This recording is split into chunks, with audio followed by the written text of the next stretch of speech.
ఈరోజు చాలామంది క్రైస్తవులు ఉన్నటువంటి ఒక ఆలోచన, వారి మనసులను కలవరపరుస్తున్నటువంటి ఒక ఆలోచన, చాలామంది గొప్ప దైవ సేవకులను మనం కోల్పోతున్నాం. ముఖ్యంగా తెలుగు రాష్ట్రాల్లో అది అనేకమైన పరిస్థితులు అయినప్పటికీ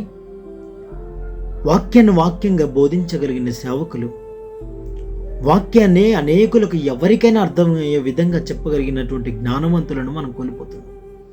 చాలామంది అనుకోవచ్చు, దేవుడు వారిని బ్రతికించుకొని ఇంకా ఎన్నో ఆత్మలను దేవుడు రాకడ కొరకు సిద్ధపరిచి వారిని దేవుడు తీసుకుంటే బాగుండేదేమో.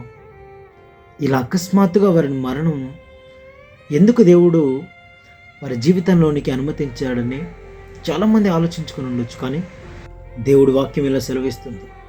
దానియేలు గ్రంథము 11వ అధ్యాయం 35వ వచనం, నిర్ణయ కాలం ఇంకనూ రాలేదు గనుక అంత్యకాలము వరకు జనులను పరిశీలించుటకును పవిత్రపరచుటకును బుద్ధిమంతులలో కొందరు కూలుదురు.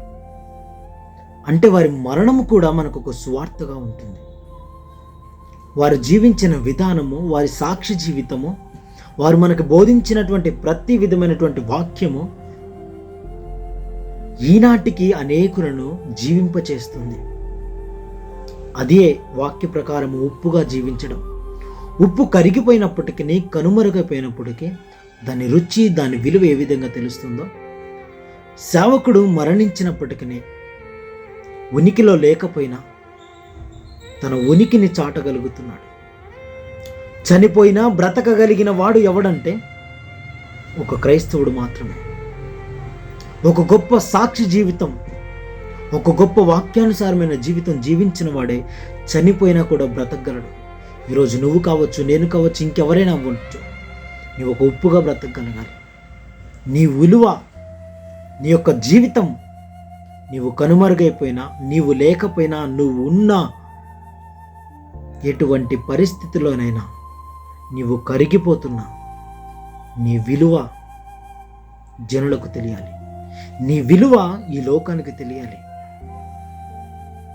వారి జీవితం కూడా ఆ విధంగానే ఉంది. వారి మరణము ద్వారా కూడా మనము అనేకమైన విషయాలు నేర్చుకునే వారిగా ఉన్నాం. వారి మరణం ఒక సువార్తగా మారింది. వారు జీవించినంత కాలము ఒక సువార్తను బోధించారు. మరణించాక కూడా సువార్తను బోధించగలుగుతున్నారు. మరణించాక కూడా వారింకను బ్రతకగలుగుతున్నారు. ఇదే నిజమైన క్రైస్తవుడి యొక్క లక్షణం.